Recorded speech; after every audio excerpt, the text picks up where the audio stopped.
Hi, I'm Mary Beth Mills, Development Coordinator for Restoration Housing. In this installment of our Architectural Minute series, we'll explore how historic preservation improves the health of our communities. First up, economic health.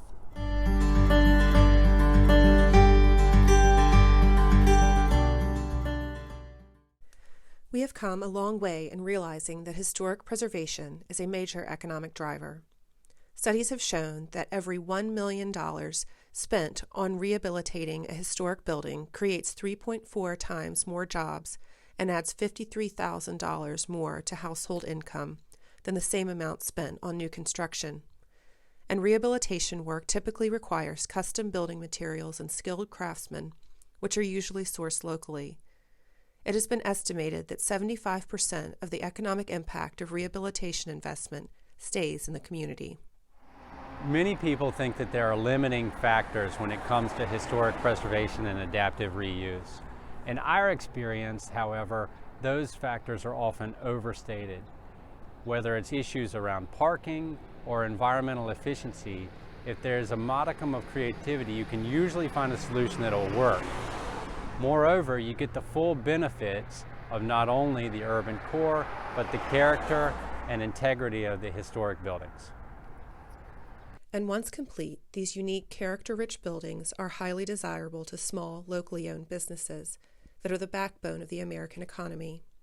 Small businesses employ 23 million more workers than companies with hundreds of people on the payroll and offer more entrepreneurial opportunities, especially among minorities and women. And when these businesses band together, they create vibrant and unique destinations for locals and tourists alike. A study conducted by the U.S. Heritage and Cultural Tourism Marketing Council found that visitors seeking historic and cultural experiences accounted for 90% of the economic impact of all domestic tourism. The heritage tourist stays longer, visits twice as many places, and spends 2.5 times more money than those who are not. And that generates tax revenue, jobs, and paychecks. In thinking about the impact of historic preservation of Roanoke's economy, it's difficult to understate. Small towns like Roanoke are replete with a lot of historic buildings, but they're expensive to redevelop and expensive to repurpose. So the historic tax credits and historic preservation have made a huge difference in the economic development of communities like ours.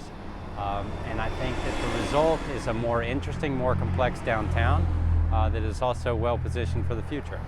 But one of the biggest adverse impacts to investment and property values is proximity to a vacant or blighted property. Restoration housing projects are often the worst house on the block, uninhabitable and unrealistic for a private homeowner or for-profit developer to consider. We are often the first quality restoration a block has seen in years, and often what is needed to encourage future rehabilitation and infill projects.